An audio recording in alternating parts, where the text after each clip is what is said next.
constrained. And I must be able to indicate further that as we stand now, our democratic polity has changed all that, and we now enjoy even greater press freedom.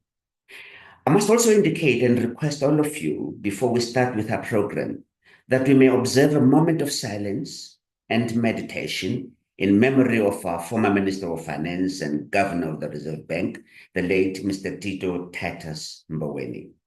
May we bow our heads in silent meditation.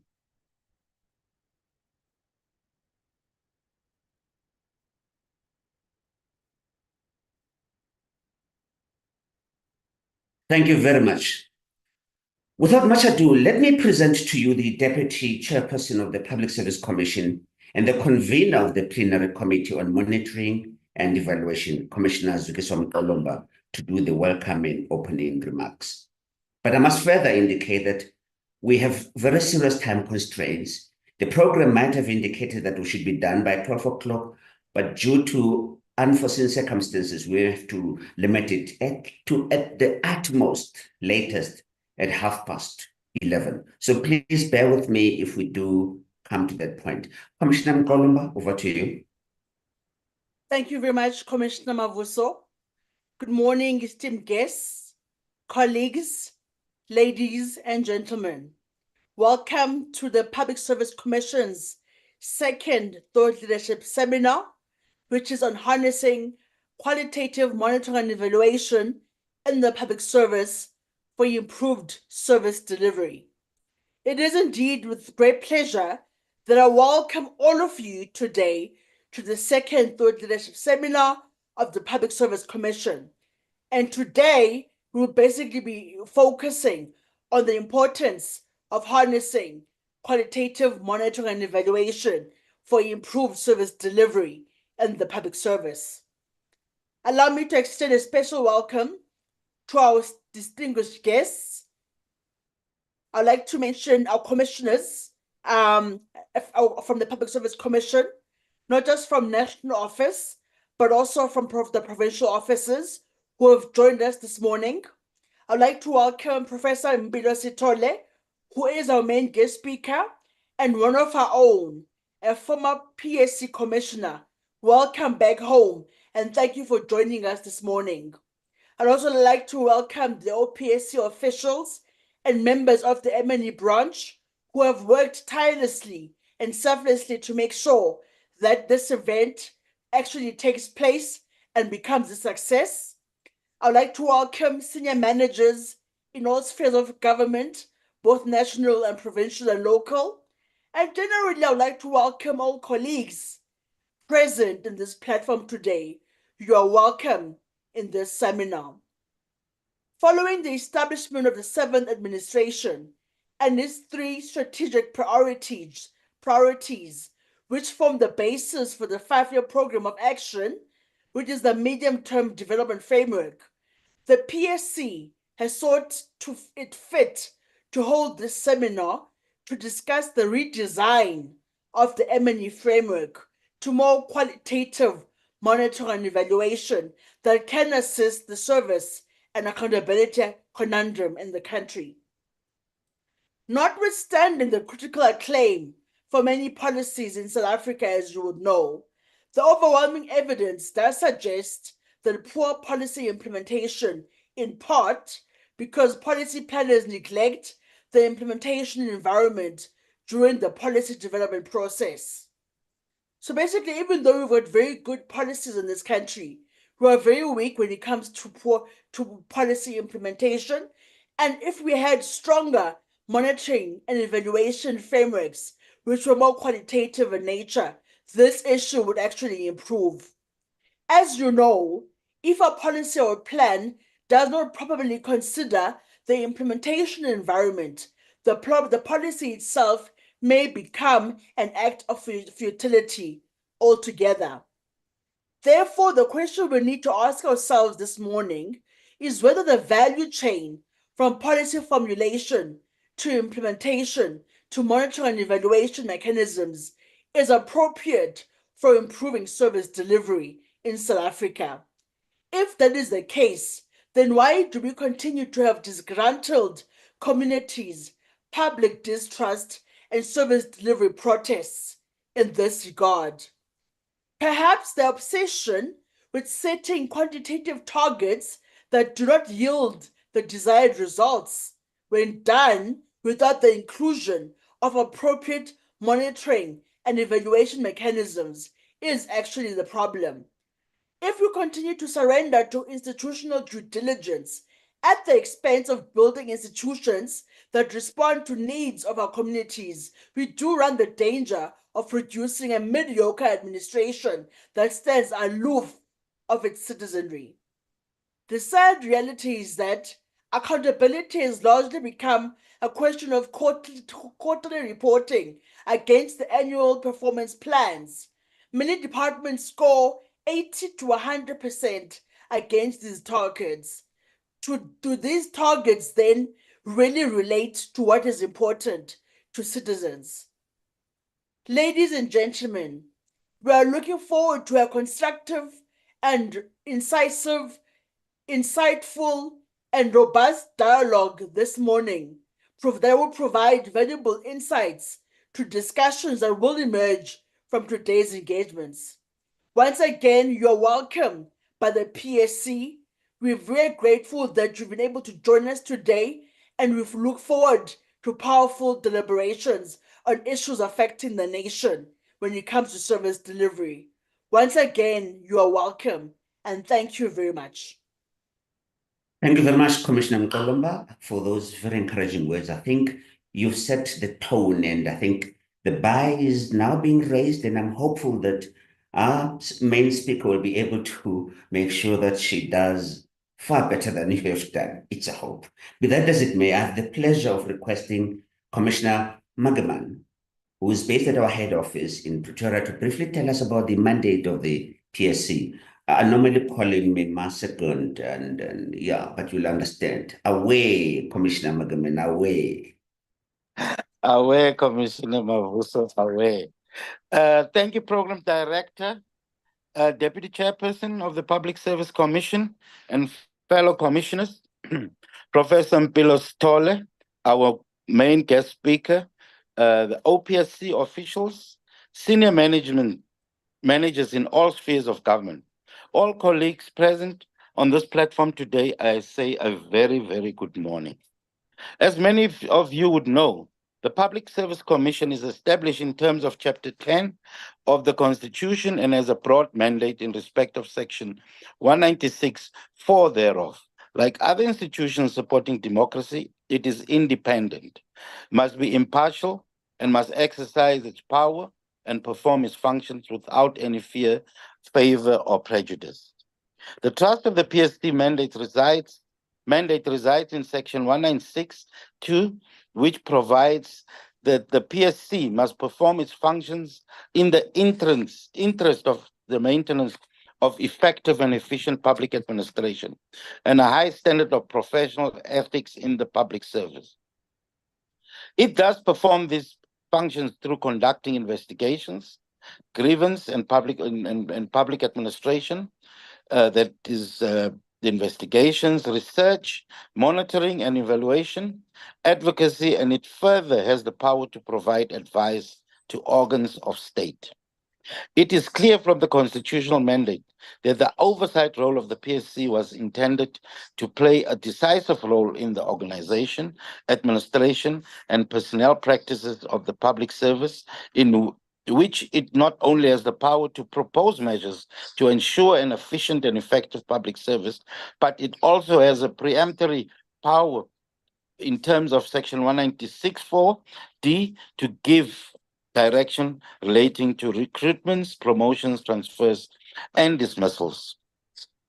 As part of its monitoring and evaluation mandate, the PSC conducts a range of research, such as inspections at service delivery sites, citizen forums. This year we get feedback from the beneficiaries of these services themselves, and specific research on systematic public administration practices such as cybersecurity, social development, the effectiveness of functional accommodation, and the performance of departments against constitutional values and principles. Engagements with citizens during these studies have revealed a high degree of disgruntlement on government services. Indirectly, the DC did allude to that as well. Meanwhile, the data collected by the PSC in annual reports of departments showed predetermined targets are met. This creates a huge disjuncture and has promoted the PSC within its monitoring and evaluation role to pay attention to the needs and strengthen accountability in our systems. Furthermore, given the importance of the national framework towards the professionalization of the public sector, which has proposed that the role of the PSC should be strengthened, the PSC has drafted a Public Service Commission bill, which is currently before Parliament, before the National Legislature, and we hope for its conclusion in the near future. The Public Service Commission bill will ensure that full application of Section 196(2) of the Constitution, read together with Section 197(1), which means the PSC mandate will find applicability across the public administration in all three spheres of government, as well as any entity that performs a public administration role. We are indeed happy to host events of this nature, as they create a platform for the PSC to reinforce its mandate in the entire public administration, as espoused in Chapter 10 of the Constitution. I thank you.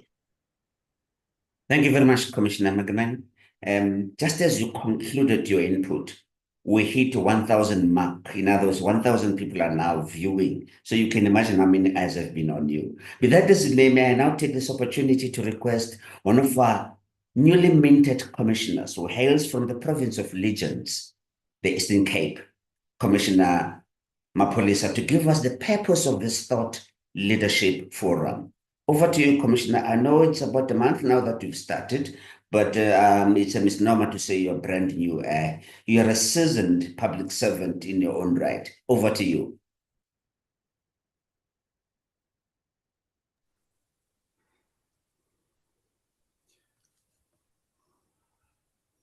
Commissioner Mapolisa, are you there? Yes, Commissioner, I'm trying to unmute the video. I'm not sure if I'm visible. You may proceed. Can you hear me, Commissioner? We can hear you. Proceed. Oh, thank you. Thank you, Commissioner. Good morning to you, Chair, and good morning to all ladies and gentlemen, the Deputy Chairperson of the Public Service Commissioner and commissioners present, Professor Stolle, our main guest speaker, Office of the Public Service Commission, officials, senior managers in all spheres of government, all colleagues present in this platform today, good morning. The Public Service Commission is a knowledge-based organization which actively engages with like-minded institutions to share insights and to deliberate on public administration and public service challenges. To foster thought leadership, the PSC created a platform that brings together experts to deliberate on its work, share lessons, educate, and promote its initiatives. The inaugural Thought Leadership Seminar took place in July and focused on good governance and accountability as the cornerstone of service excellence. The inaugural seminar set a good tone for 7th administration. However, the administration is finalizing the development of the 5-year government program of action in the form of the medium-term development plan. It's an opportune time to deliberate and interrogate the role of monitoring and evaluation to ensure that government policies and initiatives produce intended outcomes and impact. This brings us to specifically the purpose of today, ladies and gentlemen. Monitoring and evaluation is a key instrument for improving the effectiveness of governance. It enhances policies, strategies, and plans and optimizes the impact of public service. As outlined in the government-wide monitoring and evaluation system policy framework, MNE contributes better to performance management, and accountability, both upstream and downstream.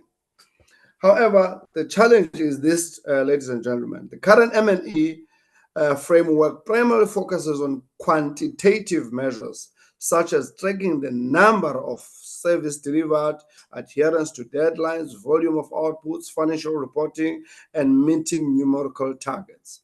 While these metrics are important, they often fail to capture critical aspects of service delivery, such as the quality, impact, and effectiveness of services provided. Quantitative methods tend to overlook the human experience and particularly the lived reality of the most vulnerable. Therefore, it may not fully reflect the relevance or sustainability of the services. This seminar will explore how integrating qualitative M&E methods into the public service can enhance service delivery and strengthen accountability. Participants will discuss how balancing both quantitative and qualitative approaches can help address persistent challenges in service delivery. By the end of this session, hopefully, we aim to identify concrete steps for redesigning M&E frameworks with stronger emphasis on qualitative methods, ensuring that public services are not only efficient but also effective, inclusive, and responsive to the needs of our people. With that, thank you. Thank you very much, Commissioner Mapolisa. That was quite a mouthful, and I can imagine as the prof is preparing herself to give her input. And indeed, if qualitative analysis is about managing, sorting, and interpreting qualitative data, it may well be that in the course of the process of analysis, there could be unavoidable limitations and what is called unintended consequences that arise in the form of constraints of time, budget cuts, corrupted data, and interference by the usual politics as we plan our qualitative research and evaluations. Fortunately, it is not for me to even make any suggestions on matters as complex as within the space of monitoring and evaluation. Suffice to mention that my simplicity of mind expects predictability and precision. To that end, we have an expert who will provide us with an architectonic analysis of what this animal called monitoring and evaluation is and how it is supposed to help us in service delivery, particularly within the public service. Ladies and gentlemen, I wish to present a short bio data of our very esteemed guest speaker. Professor Mpilo Paul Sithole is an independent researcher and consultant based in Durban in KwaZulu-Natal. That is the kingdom. She was a public service commissioner for KZN province and a convener of the monitoring and evaluation committee at the Public Service Commission. She was also the campus vice principal, academic and researcher at the University of the Free State, the QwaQwa campus. She's a social anthropologist by training, and therefore Professor Sithole has interest on issues of governance, gender and development, as well as social inequality. Her undergraduate studies were completed in South Africa at the University of Durban-Westville. Her master's and doctoral studies were completed at the University of Cambridge in the United Kingdom. Professor Sithole has worked with various academic and research institutions in South Africa, and she is a prolific writer on issues of analytical focus. Her writings include a book titled Unequal Peers, The Politics of Discourse Management in the Social Sciences. It was issued in 2009. Please get a copy of that book. And a number of journal articles on governance, development, and knowledge production, including recently the impact of the COVID-19 pandemic on developmentalism. In 2011, she was recognized by the South African Department of Science and Technology with a Women in Science Award for her stellar work as a social scientist. She was appointed as an academician in the Pontifical Academy of the Social Sciences in 2021. She's also part of the Scientific Advisory Committee for UNESCO's Management of Social Transformation Program since 2022. As I give and hand over her to you, ladies and gentlemen, I just want to give you just a little pearl of wisdom, not from her name, but from me. If you want to bypass the long queue of questions and answers, please post your questions on the chat. It will afford you an opportunity to be upfront in the list, so you can be, instead of expecting to raise your hand. So I'm giving you some, tricks of the trade. Put it on the chat. You'll be the first to get your question answered. Professor Mpilo Pearl Sithole, over to you. Thank you very much, Program Director. I hope I am audible. I really would like to start by appreciating being back home. When DDG Matenjwa was busy trying to dig this grave and the voice from the grave to come back home now, I actually wasn't that keen, because you know how voices from graves tend to sound. But thank you very much for this opportunity. Really, colleagues, I want to recognize the entire PSC under the chairperson of the PSC, the leadership of the DC, with us here today. I saw the marketing out there with my face and the DC, as if we've been with each other for a very long time. I would like to also recognize the partnership that I saw even this morning between the NSG and the PSC, led by the senior management that are here, as well as the entire fraternity of the public service that is in this forum today. I just wanted to say that really my job is not going to be yielding too many concrete suggestions, because the people who are in the concrete and coal face space are here in the room. They are not going to be told by this ivory towerish person. However, I do want to say that what DC was talking about in terms of us in South Africa having good policies, in fact, even in addition, Deputy Chair, of good policies, we are actually quite very busy on a daily basis. We sometimes say we are hectic. And yet there is this puzzle about how good policies and the amount of work that we do as we are busy does not connect with the impact space. This is what I am coming here today to just ponder with you about, so that by the end of this engagement, we are all able to retreat to our spaces and see what from my space do I need to do to close that gap.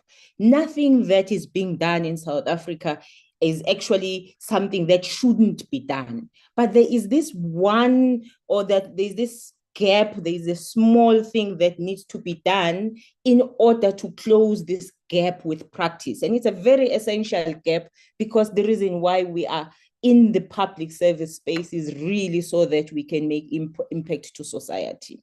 So it is in that kind of humble intention that I will really be doing this presentation.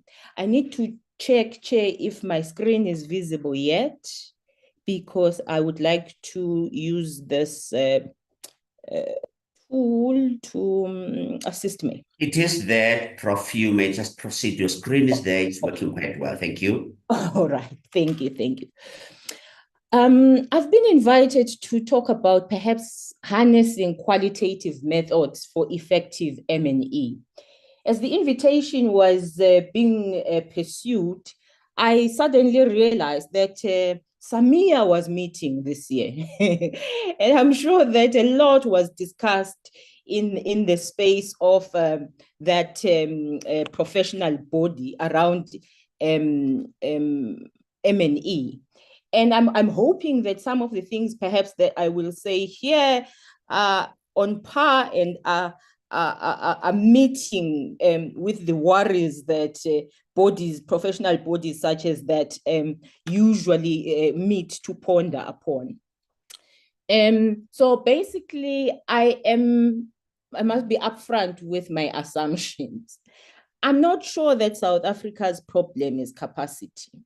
And I know that some people have almost strangled me for this statement before, but I think we need to pause and think about this generic, I don't want to say excuse because it sounds harsh, but a standing explanation of why things are not going well.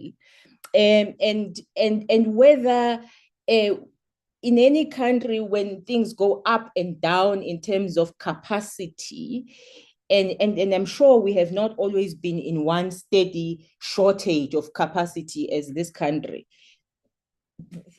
Why is it that we are actually probably on a downward trend on many issues that are that are worrying and bugging our citizens?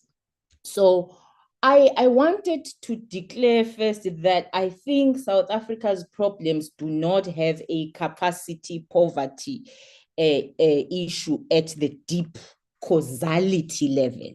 The reason why we are having despondent citizens is really not because we are not there. We are capacity, actually, to start off with. Anyone in any society and situation does what they can with what they have. But I'm not sure that what we have, we are using it maximally. So my contention is that all countries go through some kind of political, economic, and even corruption crisis sometimes. But many are able to sustain basic professionalism that safeguards the national integrity. And by that, I'm not even talking about big things such as the integrity strategy and all of this. I'm just talking about clean streets. I'm just talking about pride in heritage. I'm just talking about scientific innovations that we can say this was invented in South Africa. That you can have an entire innovation, science and technology and innovation space, for example, and point at so many people that are rated highly, if I'm just zooming towards my own space. But when someone asks the question, what in the last 10 years has actually been advanced in South Africa, our citizens can't point at it or can't talk about it, not even maybe ordinary citizens, even sophisticated citizens, just give it out like that. And if I'm talking about that sector like that, I'm actually talking about refuse collection. I'm talking about smelly streets.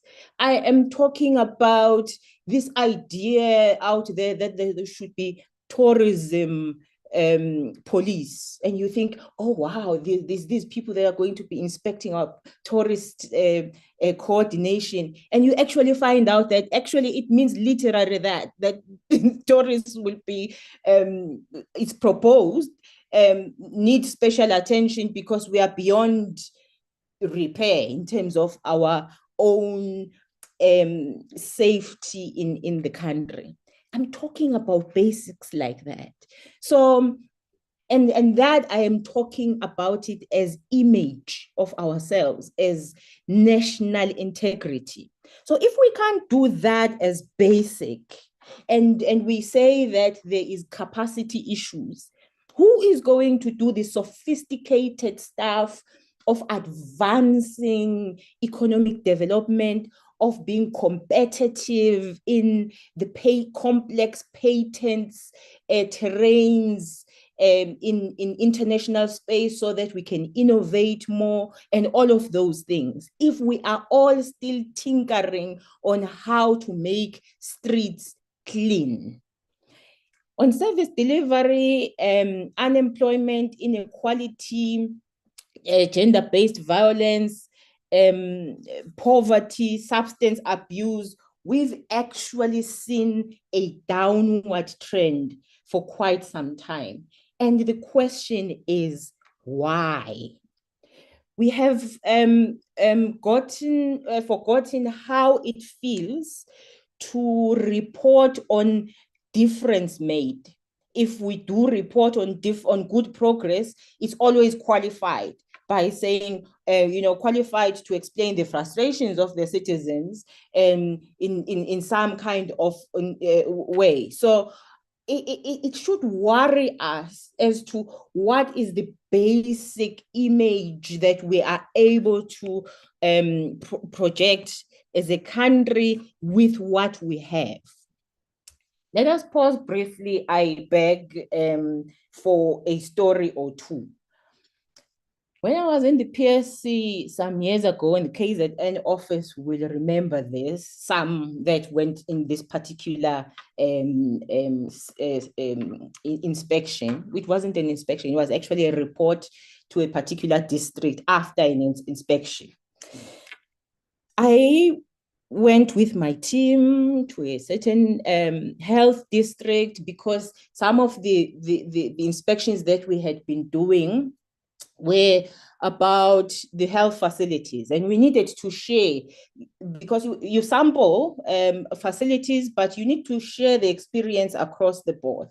So we get into this hall in a hospital where they had hosted us. They were all going to meet them. And I asked the managers that had come to close their eyes. And I'm sure they thought we were going to pray. Wow, we have this praying commissioner this time. And then I said, you will open your eyes in this first part of the meeting if you can think, and this was management, if you can think of what it is that you have managed in the past 2 years that has changed the environment in which you are from point A to point B. And this excludes writing a report and submitting it. Don't tell me about that. Just tell me what you have managed here in this district from point A to point B. And if you find that 2 years perhaps is too narrow, you can expand this. So everyone kept their eyes closed until I saw one in the corner whose eyes were open, and I said, well, you might want to share. And he said, no, I'm a security officer. Actually, I don't close my eyes. It's in the nature of my job. So I had to make everyone open their eyes. Now, the reason why I'm saying that we don't only need to look at capacity, and if we do say that we are in trouble because of shortage of capacity, we need to think about what it is that we are actually doing with the capacity that we are, one, and two, we need to ponder upon where we are stuck in terms of nuanced capability for the kinds of challenges that we have. That's one story. This week is my second story. This week, in the tragedies that have been happening in the Eastern Cape, particularly that shooting, some people were arrested. And some reporter, I think it was SABC that I was watching, went to the families, some of the families, and said, there are people that have been arrested. They were found in a particular settlement, informal settlement. I think it was Port Shepstone or somewhere. what are your feelings?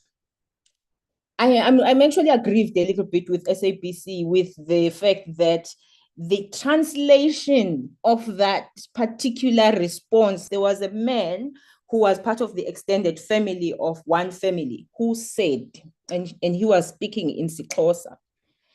Of course, he explained all of the things about the pain and about the fact that none of the faces, they don't know these faces, and why would they murder their relatives like that. But then he said something very interesting, which remained untranslated fully. He said, the other thing that is making us aggrieved is why is government able to apprehend and show some visible results when 18 people have died? Is it because in our government, numbers matter so much that we must be many who die before the system is effective to protect us? I was very, very aggrieved because I think all of us need to hear this in terms of a mirror and a reflection on our systems. And so I want to put forward the following issues. If these two examples are anything to go by, I want to infer the following: that the South African institution, public administration, has institutional phobias.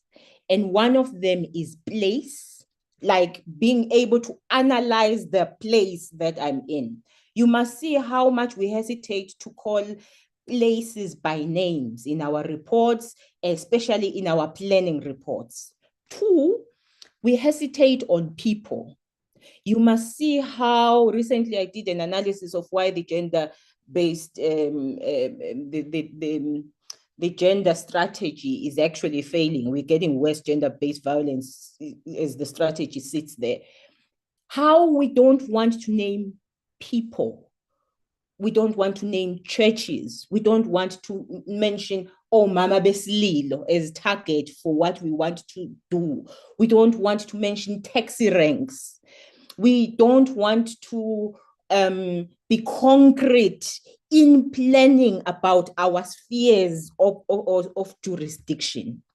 And of course, it is the issue of time. South Africa plans so much against their future.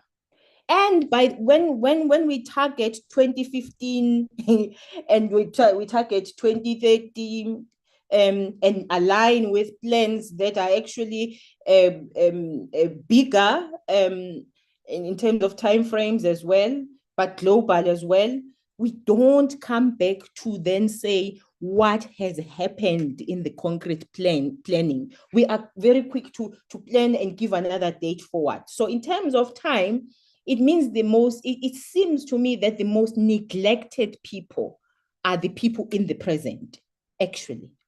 We are very easy to talk about the past as seen in our annual events that are marked by the annual, like the Youth Day and the Women's Day and so on, enshrine what had happened in the past.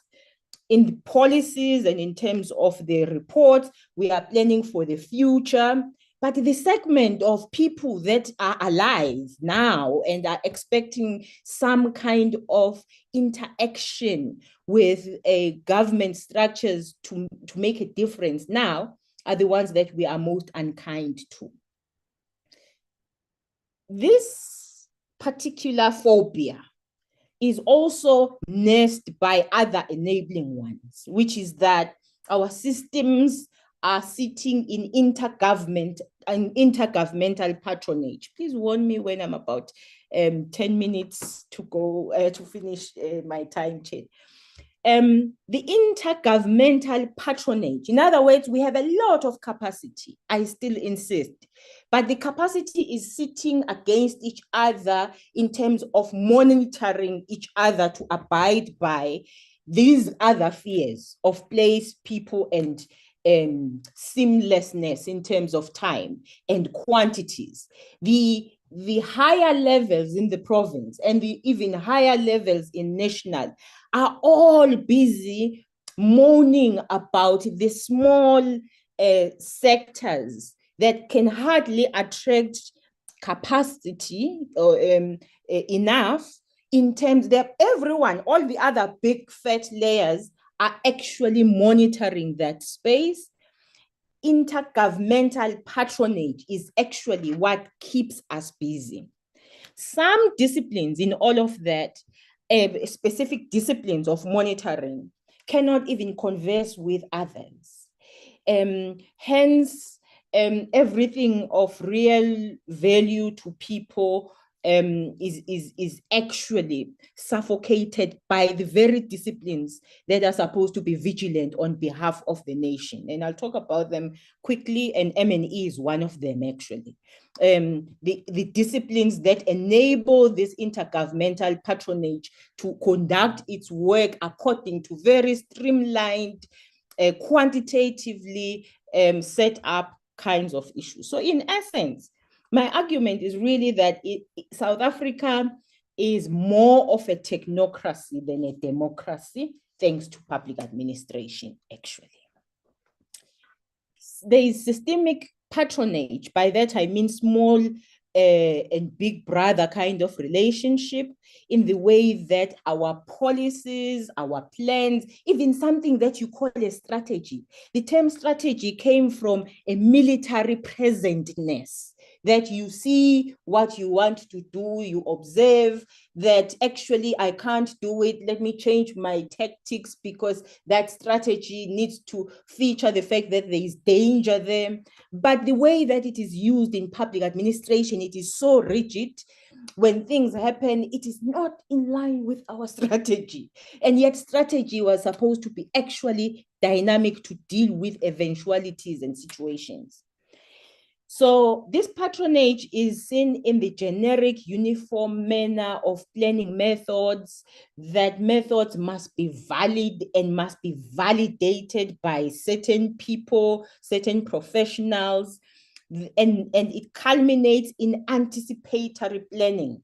Everything that will make you eventually clean in terms of auditing is something that is based on what you had anticipated when you were planning. And if things happen in a different way, you can't just exercise discretion and account retrospectively. You need to actually seek deviation, because anticipatory planning is the rigid way of doing things. Everything is data-driven, not necessarily situation analysis. So we use this issue of data, which is actually kind of a backroom thing, as if it must be the driver for our plans and for what we do out there, not the situations, not not taking data and seeing what is the reason for this and then interpreting it, so that by the time you plan for the relevant causalities. The planning cycles are in line with how the problem happens, rather than just a financial year issue. We've done so many workshops with those women. Fine, thank you. We can now go for our bonuses. What the dynamics are that are causing a particular thing to last for longer, and it's none of our business, because the planning cycle plus the number of workshops that we had put in our anticipatory report are done. We've done our job. So you have excellent data specialists who are now behind this thing that we call smart cities, who are not smart at all on your nose in terms of refuse and the smelly streets and so on. But they are smart cities because there are people in the boardroom that are busy tracking things, and they are making them red, green, and amber somewhere. And nerve centers and data-centered decision-making they claim to be doing. The mental haunted house for all is that all of it also happens when there are specific stakeholders that are sacred cows, that we must not offend markets. Not engageable, just not offend. So there's this big stalemate in the public administration that is modernized, actually. It's not like when AI comes into the picture, we won't grab it, we will. But there is something in the relationships of patronage that we are not disturbing. We simply modernize those relationships. It's the exciting modernization of shallow processes. We're changing the tools of the same ill relationships that we have that are actually proving to not be working. So the demise of planning, strategy, policy is that it's all poised as a necessary antithesis to situations. It's as if situations are disturbing us rather than us planning for situations. All are manifesting only to smart data and planning. I have something that is actually disturbing me here, but in terms of my reading, but anyway, what did I do? Yeah, sorry. So M&E is situated in this space. Is situated in a space that is convinced that there must be rigid log frames to execute it, and yet life happens in causalities, in relationships that are influenced by local circumstances. And if you do not immediately identify with this, consider what had happened to us, for example, during COVID, in terms of rigidity of method. When we almost said that the country is getting better in terms of employment, because there was some kind of just doing the method the way that we want to do it, that the people had shifted, that the mechanism of engaging people had shifted, didn't matter. We just did things the way that we wanted to. I know who gets implicated by this, but I actually want us to deal with issues in terms of these matters. When there was a hoo-ha when one of our big research engines said, South Africans are complying with regulations perfectly. And South Africans were out there trying to find rivers in order to bathe from, because the president had blocked them from going to the ocean, and so on and so on. So, and these kind of uncomfortable disjunctures between our methods, and we go there as professionals to defend our methods, and the reality out there. If you forget anything I said today, do not forget the slide. The spaces we serve require presence to the situation, yet technocracy requires presence to formats. Public administration that mounts everything on quantitative research methods, which give you a broad panoramic diagnosis, and forgets to actually do the interpretative causal relationships before the planning happens, is public service or is public administration that is not necessarily designing to solve the situations. In addition to broad data handling, the space, the public service space needs to do critical reasoning over the real-time circumstances of people, place, and time. So basically, what we are confronted with here is a major conundrum. That is disciplines of patronage that are basing themselves on raw data, anticipatory planning, no cross-cutting conversations, rigid formats, where in the end, those rigid formats are able to catch crooks and real crooks, but they are also able to catch as crooks people who are only trying to exercise discretion, and they will be penalized if they deviate from the rigidity of all of the other issues. The monitoring and evaluation stalemate is also seen in the fact that when all is said and done, we then plan based on effort, plan indicators now based on effort. If we've done so many workshops, I keep saying, if we have invited so many stakeholders, that's why we always have conferences and we are always in boardrooms, and people are wondering what is going on, that we live in airports and we're actually quite busy, I keep saying, but it's effort indicators that we are fulfilling, not necessarily impact, more sophisticated impact indicators that require a reflection as well. Do we even have them? Is the question that we need to ask.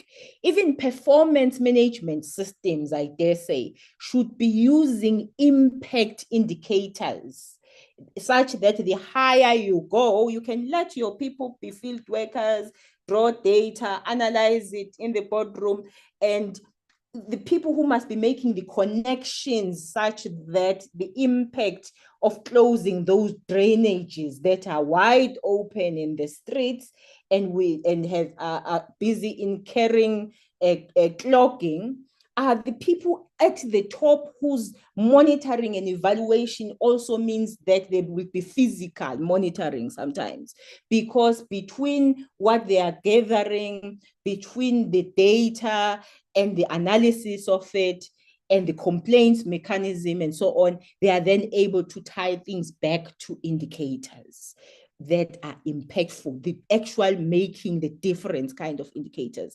But we do not have them because everything is generic, uniform, and based on mere quantities. No frameworks to offer from me today, actually. I just want us to think about how it is that in our respective silos, we are absorbing a lot of energy, absorbing a lot of resources on a wrong tangent. And if we can change the mindset and create a disruptive mindset, the one that the AG won't appreciate, but because we have the arm of each other in saying negotiation shall happen even with the vigilant police in the system that are not seeing what we are saying, especially from crooks that are made by the system, not the real crooks. We need to get to that point. The questions that we need to ask, and I will speed up from this point, Chair, is really questions that are directed to the monitoring and evaluation system. It is underusing itself unless it answers these questions. Do we have agenda setting skills? Because if half of eThekwini is going to be submerged underwater yet again in 2024, after we've seen it happen several times, and if I show you pictures of eThekwini municipality that show the clogging of the drainage, even people sweeping into them because there is no manager that monitors them, and then we say, oh, global warming. It means that just like capacity as the generic excuse, we always have them ready. But do we have agenda setting that is related to place, to people, to issues, to be able to set the impact indicators that we are looking for? What do we have to advance accountable discretion? In other words, we actually give the management in very crucial points, especially at the top, the ability to exercise discretion and then account for it. Why have we reduced even the most senior of managers monitoring the most agenda-setting plans of the country to just being mere servants of the log frame and not guiding the strategy? To what extent is there a spirit of agenda monitoring rather than patronage and vigilance in the ministries that are associated with the presidency? Because actually, the manner in which the presidency has absorbed certain ministries towards that office is quite good, in the sense that it is those ministries that require more of qualitative vigilance, such as the women, the Ministry on Women and the associated other identities. The crisis management ministry, such as when electricity is located there, as well as DPME. So these are the kinds of engines, but they also are subjected to some kind of tick box approach. They don't sit at the same level with the AG to say, look, listen, here is feedback that we are giving you. Here is the amount of discretion that we've had to take. How do you regularize it? But we were not being crooks, actually, in order to, we were effective certain things. So this technocracy that South Africa is becoming, thanks to public administration, is actually not something that we must throw away. I'm not arguing that. I'm not saying that there shall be a phase where there is a laissez-faire phase where everyone does what they need. No. But we are actually saying that technocracy needs to have trust in certain specialists and professionals, such that it's not just self-serving and maybe minimizing all of the capacity that we have in a very pompous way. We are basically saying, and I accuse M&E of this, I'm actually saying it is debatable whether this technocracy can be negotiated and challenged with the AG space, but it is actually regrettable that M&E has also got in the road route. Colleagues, we have capacity. If you take the sum total of all spheres, all of them failing to have achieved clean streets, and they are basically saying it's the baby of local government, then we have egg on our faces. So the questions that I am talking about are basically about what do we do beyond the blame game. This is why I think it was Commissioner Mapolisa who was saying we will come up with some concrete things. I actually somewhat hear you, Commissioner, but I also want to say, if it's going to be concrete and log framed, we won't get there today. We need to change the whole approach. We need to persuade each other to sit in the same table and be given clout to declare certain things as unhelpful. When compliance becomes complacency, it becomes dangerous for the country. So beyond the blame game, do we have sit as the country led by M&E practitioners to confront the painful public administration disasters and stalemates and take lessons from them qualitatively? We can have them, and I'm not going to dwell on this, but if you look at everything that you can analyze on Life Esidimeni, everyone is shunning liability. Everyone was acting because it made sustainability sense to do this. We were not going to be sustainable if we did that.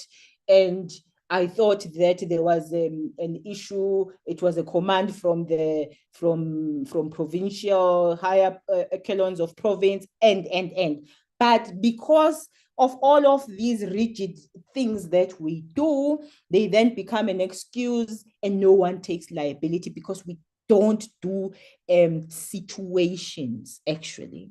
And we need to sit down and remove the blame game, because when something is done about it, even if it led to nothing, from an M&E perspective of what could have been done, we need to do something about such things. We need to do something about the stalemate that is land reform. There is a lot of capacity of taxpayers in just us existing in that space. But actually, there are no assets for the majority of the South Africans.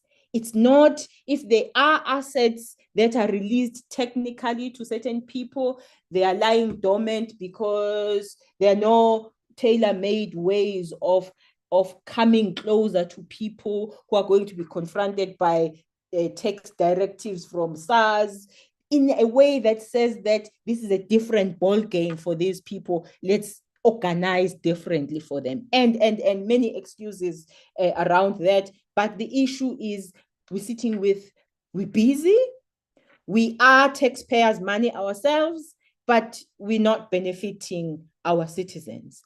There are killer roads provincially, except maybe for highways, national highways.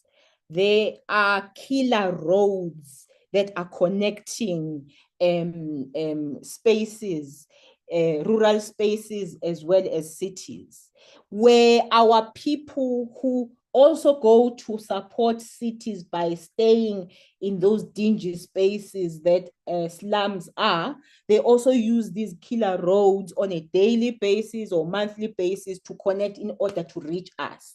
And the sacred cow that the markets and the economy are, blame the government actually. They do not necessarily do a lot of supply chain linkages, as well as lobbying for the linkage, the economic linkages that are transporting their labor. When we sit and modernize yet another island for them in Sentin and or in Zimbabwe and negotiate with them.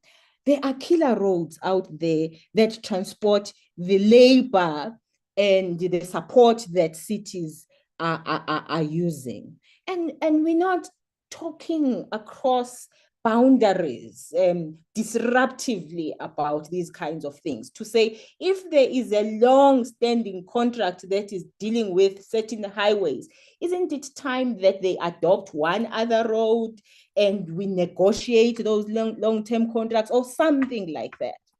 Anyway, the long and short of it is that what's missing is being area-based, being issue-focused, to be people-centered. We are not brave that much yet.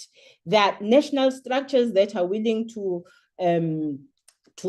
serve in terms of real time and real environments are next to nil, because it's the baby of local government. That actually we're missing we talk about bottom-up development.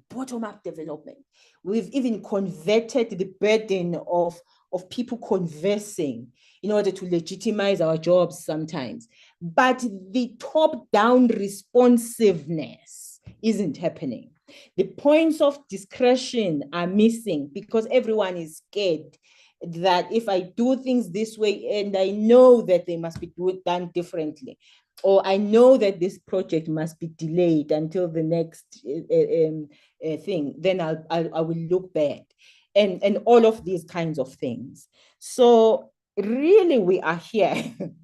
We are in this situation on a day. This is my small town where I live, and if it's not like this until 2 weeks is finished, then we know that God has been with us. The rain is going to start on this, and then the flies are already there. And if you think this is a problem of Joburg, it's a national problem. And other countries and other cities have basics. I know that some of them, we use the excuse that they have money, but this is not a money issue. Kigali is doing so much better, and it's not a money issue. Now, I'm exhausted, Chair, I have to confess, because I started, this was only published in 2009, talking about these things, talking about these silos. We've actually been coming to forums to talk about these matters, but we are timid, coy, scared to disrupt. When someone stands up and says, I serve my territory and my sector the way I design, and I respect my colleagues here who do the same, our assistance knows no boundaries except those that we create ourselves, when they actually mean they are creating boundaries every day. And the attitude generally in all spaces is that we deliver, you fetch accordingly. So people are like, okay, what have they planned for us? Because actually, if they were to come here with seedlings now and don't tell us that we must group into 10 because it's the planting season, now we have to abide by whatever it is that they are needing in order for a tractor to come here. Unfortunately, those of us who are active in terms of gardens here, we are 7, and there's no way that we can get the other 3. So we were not getting the tractor. So it's like public servants are saying, please, good people, try and align your problems with my plans. Otherwise, you will complain about no impact, and I will complain about no performance. And that helps no one. And so the story is, with consultation, people wish they could just get a statue to go and represent them, because the IDP is happening every year. In conclusion, Chair, I just wanted to say that I am actually making a call for planning and monitoring and evaluation environment to be reflective on the systemic issues. It's time. We know the stalemates. We know that we've had good policies and the problem is implementation. Actually, that's the wrong thing to do, to have good policies first and then the problem is implementation. It is to actually be issue-based with policies, issue-based with monitoring even, such that there is a constant iterative process in terms of how we implement. Do we have leaders and oversight bodies that recognize a double agenda of organizations, which is fulfilling the organizational mandate efficiently, so that people are not excited about a clean audit when in fact people don't know what they are doing? But yeah, they see there is an excitement, there is a clean audit for the 4th time in a row, but people don't know what's happening. That's only one part, a necessary part of the agenda. But the other one is responding creatively to local challenges and needs, even if it means being a top-down responsive. A policy environment that is open to promoting specificity, era specificity, the now, as well as area-based development. I think that we are still far from actually recognizing that the people now matter. We don't want to, actually, because it keeps us doing something, preoccupied to be thinking about 2030. There was 2015 but it just keeps us preoccupied.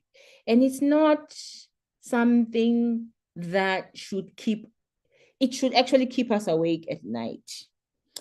Policy environment that promotes bottom-up development and top-down responsiveness are all of the things to consider, as well as monitoring systems that recognize both the tangible issues and the soft side development issues.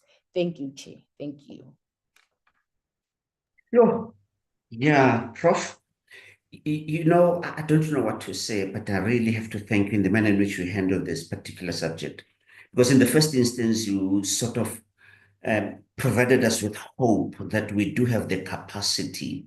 The issue is not capacity, it's not the problem. The problem is the how and the when and the where.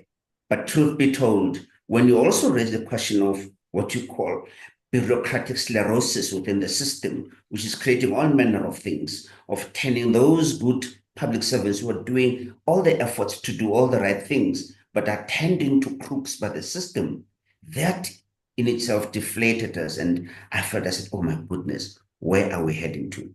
But it's not for me to say much. We do have a plethora of questions already, about 17 questions, and I think they're sufficient enough to lead us to 11 o'clock for you to be able to dash up to the airport. And they're on the chat, and I would allow the questions to be responded to. I'm not sure how we're going to handle this, but there's a critical question that came right at the beginning from Naomi Nkabinde, who seems to be agreeing with the full extent of where you're heading to. I think it's a comment more than anything else. And then there's Orapeleng Matshidiso, who says, Prof, since you urge that or you argue that the issue of South Africa failure to implement policies is not capacity poverty, what do you think it is a major problem? More so since the NDP 2030 states that for it to be effectively implemented, there's a need for strong leadership and effective civil society organizations, hence the NDP and of course the National Planning Commission. I think it's one important question, if you could quickly respond to that. And then whilst the others, of course, are flaring in. Of course, there's also a comment that we've been operating in silos, which you alluded to in your comments. Over to you, Prof. Yes, I'm actually trying to be sensitive to the fact that our colleagues here, Orapeleng will know this. They actually sit with more examples of their own disappointment in terms of wanting to do certain things speedily, for solving things in a particular environment, but they are hamstrung because there are specific policies that are against either their stakeholders or against them exercising the discretion. So the reason why I'm actually saying our job is only starting now, if we can persuade ourselves to introduce the difficult questions. You know, I actually have a belief that people who take their time to come to these kinds of things are worried, Commissioner. They are the people that we need to sit down and persuade in terms of how to get, without necessarily being confrontational about it, to sweet talk the pomp out of certain disciplines, to say that we actually as South Africa need to give ourselves license to innovate for our own conditions. Let me give you examples. I sometimes sit in agencies of heritage, big and small. And I was stunned by how much effort we had to persuade the system to say, dear heritage system, you are hemorrhaging so much money of South Africans to consultants that are out there in the name of heritage. Because there was this GREP 103 principle of accounting that needed the museums to be audited. And by that, not just auditing financials, auditing the value of the things that are contained in them. We have very few experts that can do that in South Africa. We were wanting to actually persuade the system to give itself leeway to deal with the South African heritage artifacts, assess them on their own, go and learn how others are doing, and then be able to kickstart that, work it in incrementally. Who had said to the sector that thou shalt do it now, or you are going to really get serious, you are going to get seriously questionable? We don't know. But the system resisted this, such that you could see that people are going to get unclean audits because of this. People are frustrated to do the sensible thing because they hire that they are operating in an environment like that.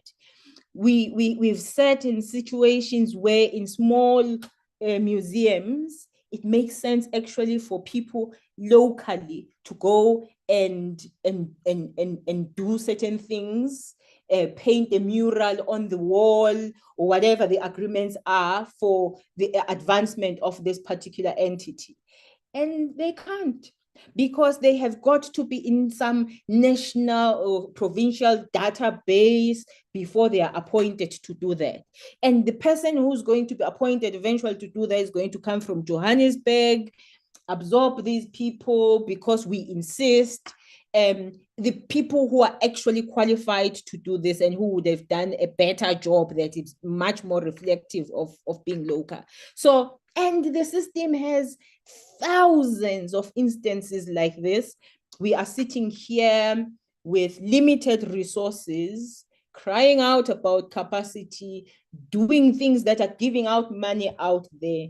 Commissioner, if I would have, I can tell you the amount of money that the higher education institutions are paying other countries in the name of importing laboratory equipment, not only buying laboratory equipment when we have universities, even universities of technology, but also servicing contracts. In other words, we forever paying because the servicing contract is way, including just the systems that make us operate, not only laboratory. So this country is shouldering, and the continent, I can imagine. And why? I'm not talking about politicians. Why at professional levels are we not making a noise about these things? So I hear you. All I wanted to say to these questions is that what we need is a way to give ourselves license to sit in forums that disrupt this. Thank you, Prof. In the main, I just browsed through the number of questions that are here. You made reference to a very critical point where you said we seem to be like wanting to be like fish that has to be complimented for swimming, or like birds that are flying and have to be congratulated for doing what they're doing nonetheless. And it seems to be a problem that we're encountering in our country. You've alluded to the fact that in as much as capacity is there, it is not channeled to the right places. Over and above, we sometimes don't measure that which is important. There's tension within our own delivery systems. The Life Asset Domain example is a classical one because indeed it shows that things went wrong, horribly wrong, and lives were lost, which means in the manner in which we approach our systems, how we monitor and how we evaluate, and what we monitor and what we evaluate seem to be at discourse. There's a disjuncture, which means the left hand may not necessarily know what the right hand is doing, and it's a perfect recipe for disaster. I think you've alluded to those points, but how do we correct that? How do we move forward with all the beautiful plans that we have? The NDP, we've got a National Planning Commission that is supposed to have a helicopter perspective of what is happening within the country. We do have the calamity scenarios that indicate what may possibly happen. And unfortunately, some of the things that we thought shouldn't happen, they happened. What do we do with the tools that we have around monitoring and evaluation?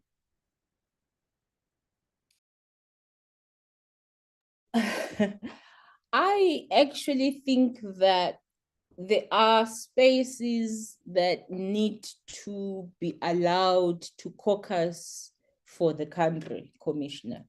And by caucus, I really mean that we saying everything in all podiums, and we actually are not creating professional safe spaces for the country to talk about its own matters and plot for them.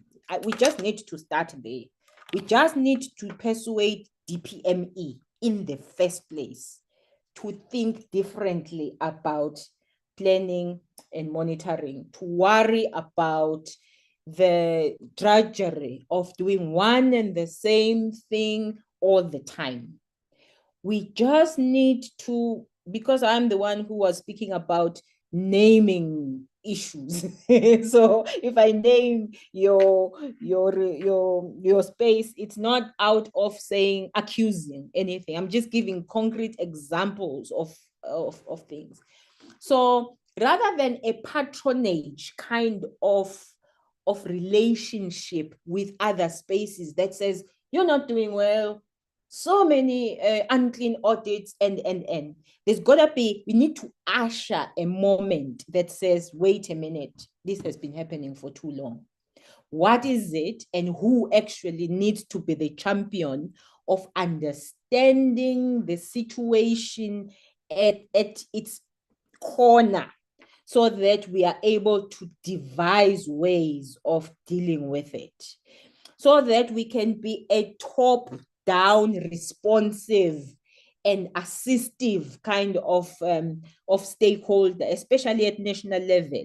And that is why I'm pointing spaces, especially DPME, to be the one that is rethinking how the country works, how it can tweak. We can't throw everything away, but how it can tweak specific catalytic spaces in order to be able to create those conversations and start experimenting. And I really mean experimenting, because we are talking here about carving things for our situation, actually, and being accountable at the same time, working with bodies that do those things best. That's one.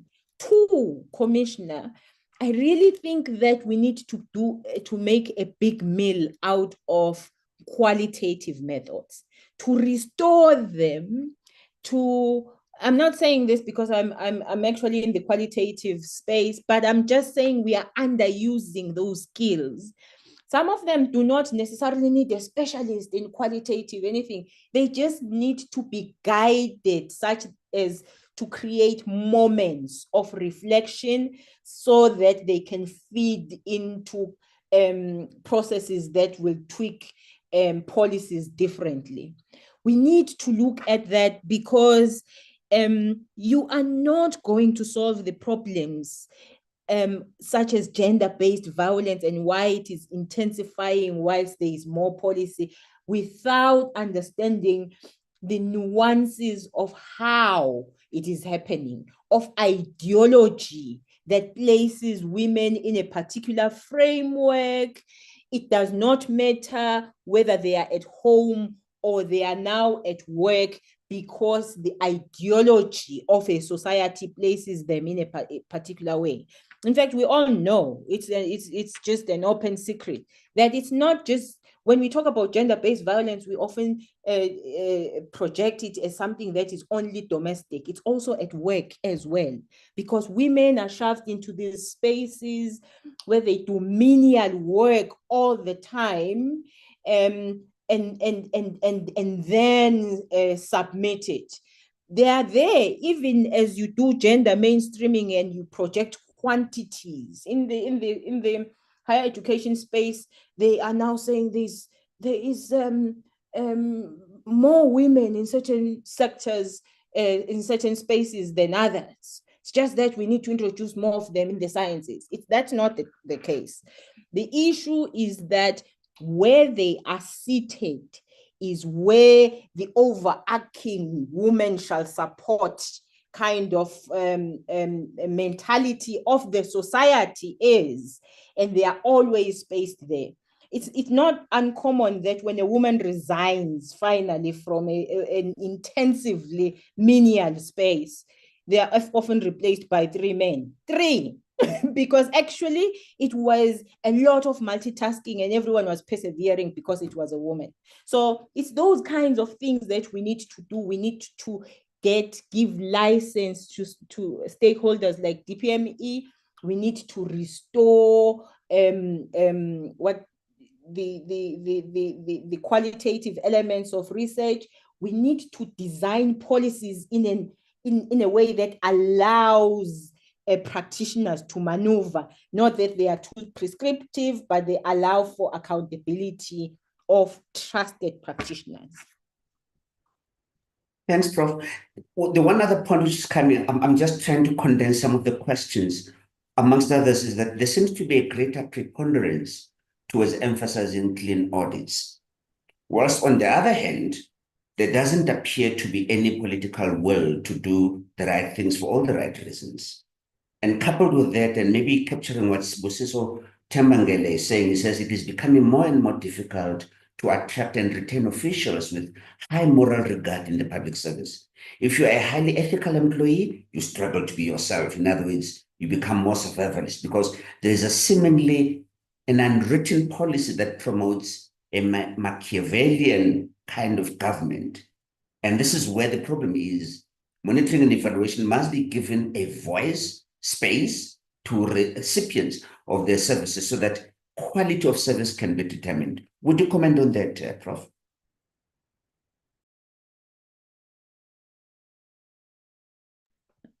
There are moments in a life of a country that's probably behind what I was saying in my very first slide, when I was saying all countries go through dips in terms of capacity, in terms of all sorts of crises, including the behavior that is plainly wrong, the real crooks kind of behavior.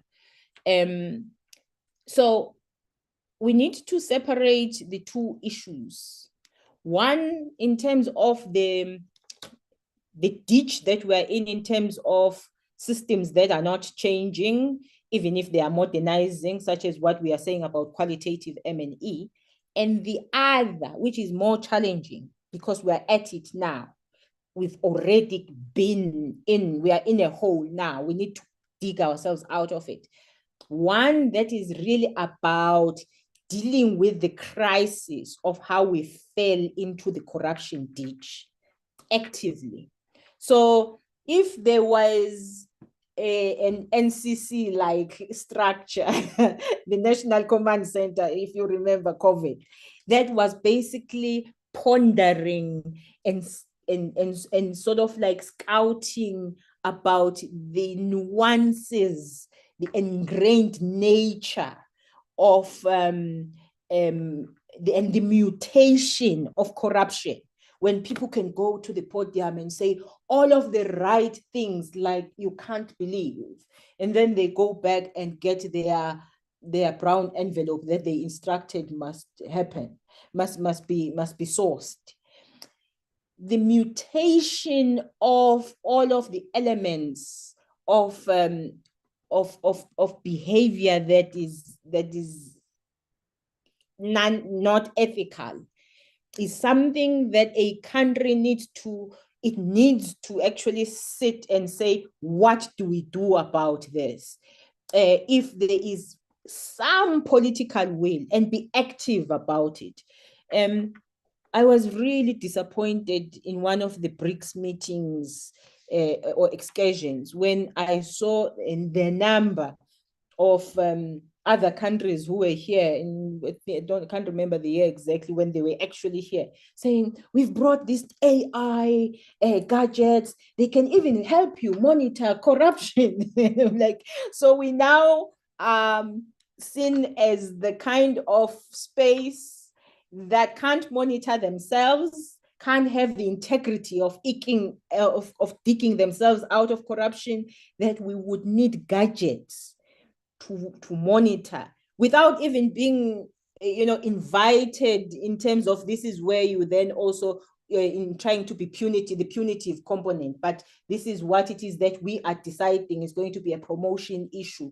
This is what we're going to highlight generically, so that everyone knows that corruption mutates in this particular way. And maybe we saw a gadget they actually come to us because we are now corruption in terms of their marketing strategies and siphoning value from us. They are now going to give us, we're going to be monitored by AI. So I know that I'm taking long in some of the questions, but what I'm saying is that it needs committed people, even in the professional space. Political will, for sure. It will need to talk about that space. The PSC is in a very good space because it straggles the public service this side, and it reports to the political side of things as well. And it would need to sit and find ways of subtly broaching certain things. All pressure on you, Commissioner, and your team. Thank you, Prof. There's one which I think is quite fundamental, and it says you talked of discordance between technology and democracy, with technocracy leading the race. Could you perhaps indicate how the two could be made reciprocal? Because there's a respectful view that technocracy needs democracy in its practice and vice versa. If you could perhaps comment on that. Yeah. No, absolutely. Absolutely. I mean, there can never be an organization without structure. There can never be a home without roots, without culture. There's got to be a manner in which we look at the workings of a system in a particular routinized way, so that there is mutual understanding of what it is that we are doing. It is when there are no authorities in an environment that are trusted to run something, to run this, to oversee, to even diagnose the system, that you begin to worry.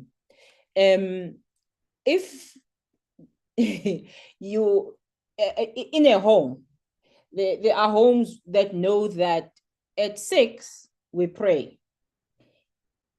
Anyone who is sitting next to a remote in that home just switches it off because it's 6, because there's a mutual understanding that at 6 we pray, and then everyone goes back to whatever that they are doing. So even countries need to have routinized systems. There is no way that we can be rid of technocracy completely, but we need sensibilities. The problem with Africa generally, and South Africa specifically, is that we were made to be free, but in terms of the hegemonies that used to actively colonize us, they then constantly seek to create new ways, formats of making sure that, one, they know what it is that we are doing, and 2, we do not get too much license to do things for ourselves independently.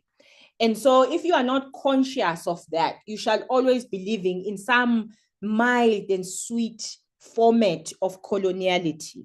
If you do not have spaces of caucus, if you do not have spaces of reflection about developing systems of your own to a certain level, then you are always going to you're going to drift away from a democracy and actually operate in a technocracy that is not even operated by you, that is about being validated by someone else.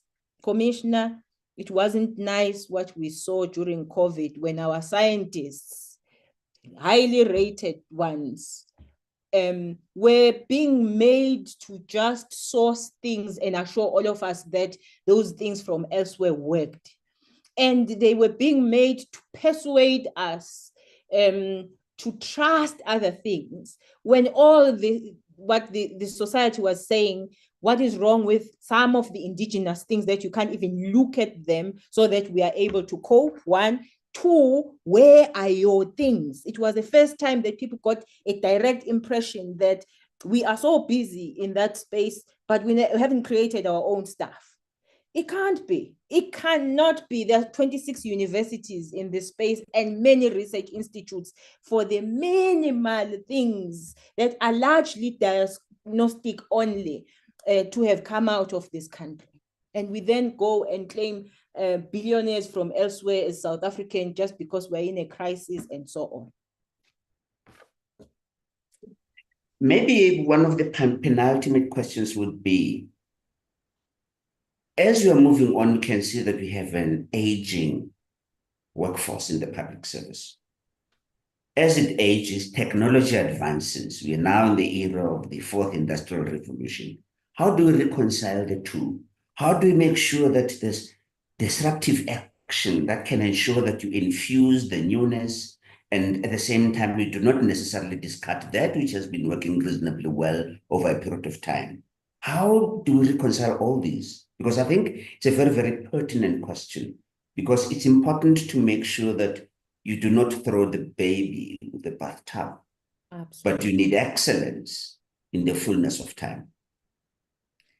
I am going to encourage those who can to get into LinkedIn, Commissioner, or YouTube of UNESCO and type, I will type it if I can myself, the name of a scientist who recently gave a powerful lecture on the 4IR and the, what did he call it? Shared prosperity.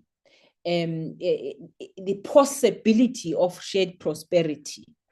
It was the most critical and more realistic articulation of 4IR that I have listened to recently.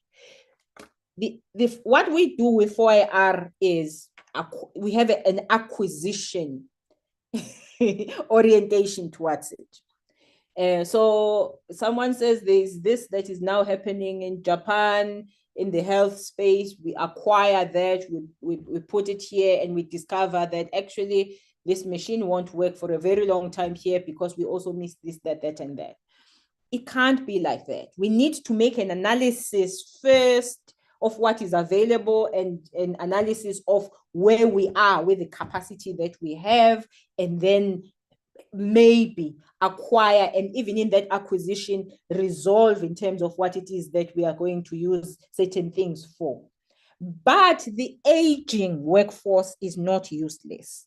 This is the mistake that we make, which is to say that because you don't know this, it was before your era, you are becoming redundant, when in fact there is a whole lot of skill of dealing with the kinds of situations that we have that is actually embedded in that. I was seeing the adverts that were inviting the retired police force, people back for a good reason, into certain skills in the workforce.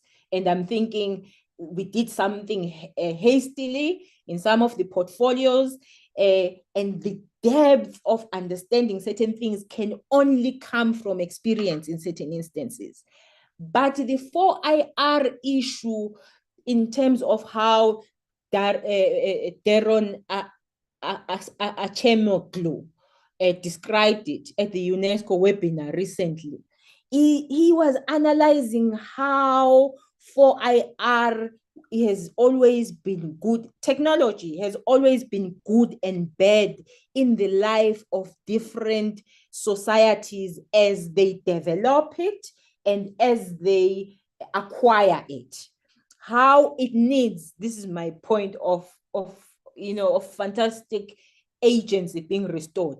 How 4IR needs conscious leaders to make choices in terms of where it is deployed, why it is deployed, and what are the limits of its application, because it wants to preserve certain working spaces in a particular way for the citizen, including in terms of preserving the utilitarian nature of labor as human resources. It can't just be about acquisition and then we hope that these things, as the young people learn them, they will suit us. So that's my long and short of it, Commissioner. As you continue, I'll be typing this name, and I think it will really show all of us that we can't just be blind and acquire when it comes to these things, but we need to make strategic choices as to what it is that we acquire, so that we're not left out of the loop of certain things, but what are some of the things that we acquire sparingly, because we want to make sure that our people are able to cope with what we have acquired. Prof, we don't seem to be able to quench our thirst as we're drinking from this well and font of knowledge that is yourself. And if we continue asking more questions, you may not be able to catch your flight. And indeed, I would be remiss in my responsibilities. I have no words to express our deep-seated appreciation to you, Prof. A special note of appreciation to what you've really captured, especially harnessing qualitative monitoring and evaluation in the public service for improved service delivery. Your contribution reminds us of the critical role that education and training play in building a public service that is competent, that is inclusive, that has foresight. But most importantly, we pray that it is not the last time you join us in an activity like this. Hopefully, you will always and readily be available when we send an SOS to say, hey, there's another matter that we really need you for, to be able to engage and interact with us and be able to give that knowledge and share it even much more broadly. And special thanks, of course, to the convener of the Monitoring and Evaluation Plenary Committee and the brainchild, or should I say the midwife of this thought leadership webinar, Commissioner Nkolomba. The bar has been raised, Commissioner, because Professor Stole, as one of your predecessors, has climbed the ladder of academia. Perhaps this will rub off onto you soon, and we shall be calling you Dr. Nkolomba and then Professor Nkolomba. That sounds prophetic, isn't it? I hope it does. To all commissioners who were able to join us, a big thank you. Please don't get tired when a clarion call is made requesting you to share your wisdom. We appreciate you for your continued oversight and guidance in ensuring that the principles of fairness, equality, equity, and dignity are embedded in our public service. A very hearty applause to all the public servants from far and wide who were able to join us. In concluding today's thought leadership webinar, it is my singular pleasure and undeserved privilege to extend a heartfelt vote of thanks to all of you who have made this event a resounding success. To have more than 1,000 people logging on or in is quite a milestone in itself. And our sincere gratitude also goes to the other oversight institutions and organizations that are working tirelessly to improve the quality of life, of service delivery through their own monitoring and evaluation mechanisms.